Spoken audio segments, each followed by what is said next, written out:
Kabir Adamu, who's a security analyst and the managing director of Beacon Consulting Limited. That's a security risk management company. Welcome to you, Kabir. This is how it seems to me, and you tell me your interpretation of it. We've got these parallel meetings taking place, it seems. One in Niger, slightly more diplomatic. One in Abuja, where you are, which is slightly more military. Is this the carrot and stick approach here? The sort of the soft and the hard approaches? Yeah, I mean, there are so many moving parts.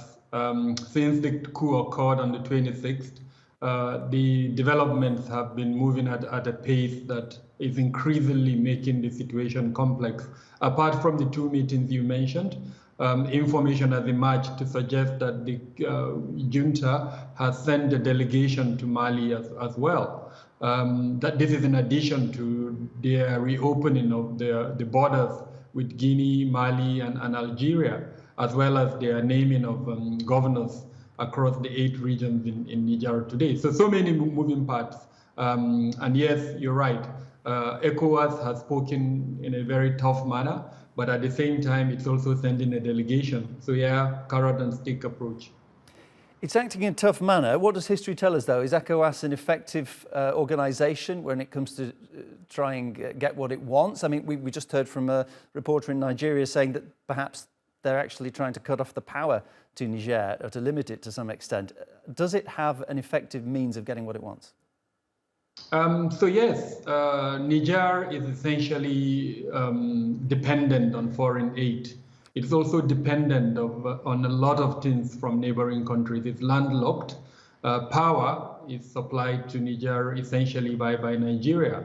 And so, yes, the effect of the economic sanction would be felt by Nigerians.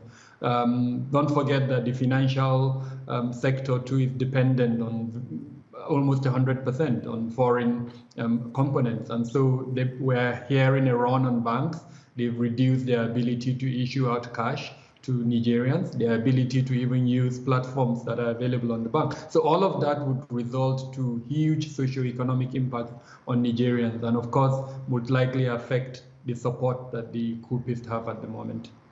Of course, this is only one side of it. You've got ECOWAS on one side, supported the ousted president, but there are other regional allies to the coup leaders, the likes of Burkina Faso, if I remember saying, if you attack them, you attack us.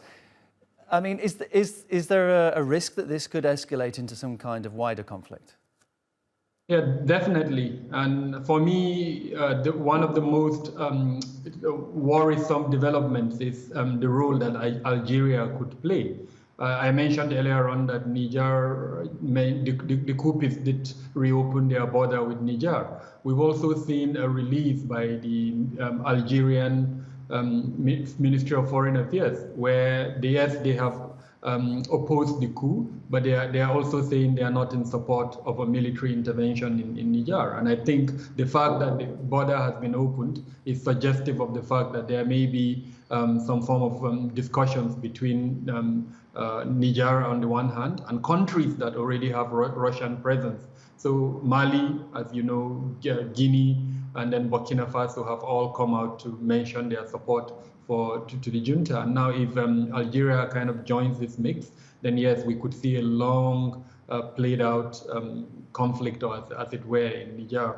I mean, if it reaches a military intervention, which I doubt it would, but if it does, then it's not going to help the current security situation in the region at the moment. Well, we'll be closely watching what comes out of both, well, all three, in fact. You mentioned the extra meeting in Mali, what comes out of all three of those meetings. Appreciate your analysis.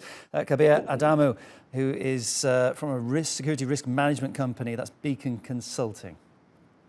Thank you for having me.